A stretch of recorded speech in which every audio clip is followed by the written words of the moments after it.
Olá, que a graça do Senhor Jesus esteja com você. Mais um dia, mais uma oportunidade. Vamos continuar aqui a nossa meditação.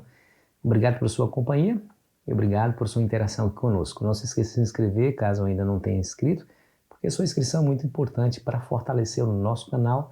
Ele vai chegar a mais lugares se você se inscrever. E não se esqueça de deixar o seu gostei ou não gostei, ok? Vamos juntos. A quem adoramos? Nos últimos momentos da história dessa terra, a questão da adoração será o elemento central. Ou nós adoraremos a Deus ou nós adoraremos a besta. Não vai ter aqui nenhuma neutralidade. Todos nós estaremos sendo submetidos a essa questão. O capítulo 14 de Apocalipse, o primeiro anjo, nos ordena, quer dizer, nos aconselha, nos adverte a adorar a Deus. Capítulo 14, versículo 6 em diante diz assim: Vi outro anjo voando pelo meio do céu, tendo o evangelho eterno para pregar aos que se assentam sobre a terra, a cada nação, tribo, língua e povo, dizendo em grande voz: temei a Deus e dá-lhe glória, pois é chegada a hora do seu juízo, e adorai aquele que fez os céus, a terra, o mar e as fontes das águas. Então você percebe que essa é a advertência. O anjo sai voando rapidamente, prega o evangelho e diz: olha, temam e adorem ao Criador. Você sabe que a adoração a Deus tem como base o fato dele ser o nosso Criador. Claro que nós vivemos nas mãos dele, ele nos sustenta, então ele merece toda adoração. Aliás, a adoração é a base a criação é a base da adoração. Deixa eu mostrar Apocalipse 4, verso 11 para você ver. Ó. Escute bem, 4, verso 11 diz assim: Tu és digno, Senhor e Deus nosso, de receber a glória, a honra e o poder, porque todas as coisas tu criaste, sim, por causa da tua vontade vieram existir e foram criadas. Percebeu aí? Todas as coisas ele criou e por isso ele é digno de receber glória e honra, poder e majestade. Então, porque ele criou. A criação é a base da adoração a esse Deus e nada mais justo de adorarmos a Deus porque ele é o nosso Criador. Nós devemos a nossa existência, tudo que somos e tudo que temos a esse Deus maravilhoso e por isso nós devemos devotar a nossa adoração. Agora, no final da história também haverão aqueles que adorarão a besta, né? E aí, amigo, amiga, há uma advertência. O terceiro anjo, o primeiro anjo diz adorar a Deus. O terceiro anjo diz qual será a penalidade daqueles que adorarem a besta. Veja o verso 11 do capítulo 13. Capítulo 14, versículo 9. Seguiu a este outro anjo, o terceiro, dizendo em grande voz: Se alguém adora a besta e a sua imagem, e recebe a sua marca na fronte ou sobre a mão, também este beberá do vinho da cólera de Deus, preparado sem mistura do cálice da sua ira, e será atormentado com fogo e enxofre diante dos santos anjos e na presença do Cordeiro. Então você percebe aí que a questão da adoração será o elemento central nesse grande conflito, e nós somos chamados a adorar a Deus, e do outro lado, Satanás, através do poder coercitivo da besta, tenta também nos levar a adorar a besta. Mas a situação se complica ainda mais, porque Satanás vai tentar, de alguma maneira, erradicar do coração das pessoas a adoração de Deus, né? E aí o sábado tem uma conotação muito especial, porque o sábado ele é guardado com base no fato de que Deus é o Criador, né? Porque 6 dias fez o Senhor os céus, a terra, o mar e tudo que neles há, e ao 7º dia descansou, abençoou e santificou o dia de sábado. Então, quando você guarda o sábado com o fim de adorar o Criador, com base na criação, você desperta a ira de Satanás contra você. Né? Porque aí o grande conflito ele está girando em torno exatamente da adoração e da soberania e da autoridade, né? E da autoridade. Então, quando você guarda o sábado, você reconhece a soberania de Deus, porque quem criou esse mandamento, quem autorizou esse mandamento foi o próprio Deus. Se Satanás puder erradicar a adoração no sábado, declarará que sua autoridade é maior do que a autoridade divina. Então eu tiro a adoração do sábado. Quem mandou foi o Criador.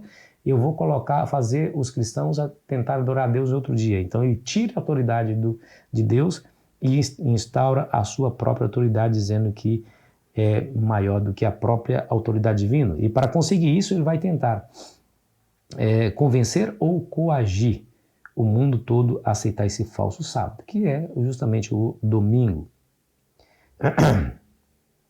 E aí a gente fica pensando assim, será que isso vai acontecer mesmo? Por mais difícil que seja imaginar que essa ordem de coisas terá lugar, é só você lembrar da crise sanitária que nós vivemos há pouco tempo atrás, né? A pandemia da Covid-19. Da noite para o dia, tudo mudou, mas tudo mudou. Isso mostra também que poderá mudar todas as coisas, da noite para o dia, dependendo das circunstâncias, né? Então, a Covid-19, a crise da Covid-19 nos ensina essa grande verdade, esse fato de que as coisas podem mudar instantaneamente. Quer ver, ó, as penalidades que a besta impõe, né?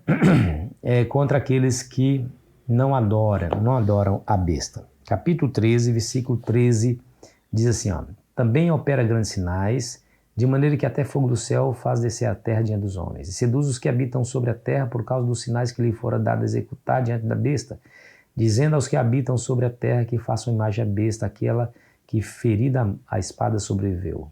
E foi-lhe dado comunicar fôlego à imagem da besta, para que não só a imagem falassem, como ainda fizesse morrer quantos não adorassem a imagem da besta. Perceba aqui, a besta, ela tenta pelo convencimento ou pela coerção. Aqui você vê a coerção, que fizesse morrer tantos quantos aqueles que não adorassem a besta.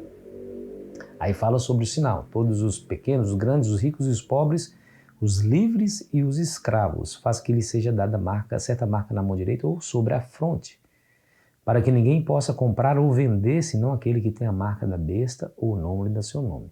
Você percebeu aqui, ó? São coerções que acontecem. Primeiro ameaça de morte, depois boicote econômico, de maneira que você não compre e que você não venda. Então os fiéis que não seguirem a besta e a sua imagem sofrerão as penalidades econômicas e ameaça de morte. A humanidade é terrível. Você não pode desconsiderar o fato de que o homem é capaz de fazer coisas bárbaras, terríveis. Lá no Oriente Médio tem aqueles extremistas, islâmicos extremistas, que matam cristãos com requinte de crueldade. A raça humana é capaz de fazer coisas terríveis. Então, Satanás vai usar essa raça humana corrupta, sedenta de poder e violenta para cumprir esses propósitos. Ele odeia a Deus e pelo fato de ele ser o Criador também, e odeia todos aqueles que exaltam o nome de Deus, e o que ele puder fazer para causar dor ao coração de Deus, ele vai fazer, inclusive levando eu e você a sofrer essas penalidades.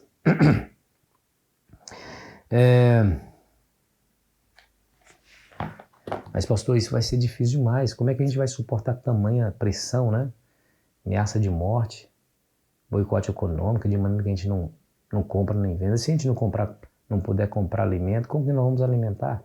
Querido amigo, querida amiga, não se preocupe com isso, porque nós estamos servindo o nosso Criador. Ele fez todas as coisas. Podem se levantar a perseguição, os inimigos, né?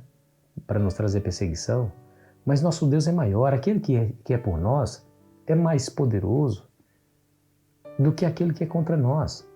Os que estão conosco é em maior número do que aqueles que são contra nós. A Bíblia fala que Satanás conseguiu arrastar 1/3 parte dos anjos do céu.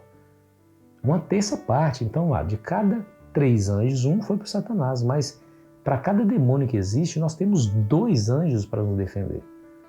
Então a nossa comida, a nossa água serão certos. Não desanime, nós servimos um Deus Todo-Poderoso. Quando essas coisas acontecerem, estaremos seguros sob a poderosa mão do nosso Criador.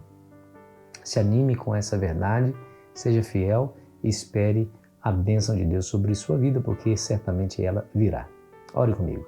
Querido Pai, obrigado, Senhor, porque temos a certeza de um dia estarmos nas mansões eternas, mas sabemos que antes desse dia chegar, nós haveremos de sofrer essas coisas. mas temos plena certeza que o Senhor não nos abandonará. Estará conosco a nos proteger, nos guiar e iluminar nossa mente e nosso coração. Nos anime com essa verdade no nosso coração hoje, em nome de Jesus. Amém. Foi muito bom estar com você. Amanhã continuaremos a nossa meditação. Aproveite bem o seu dia.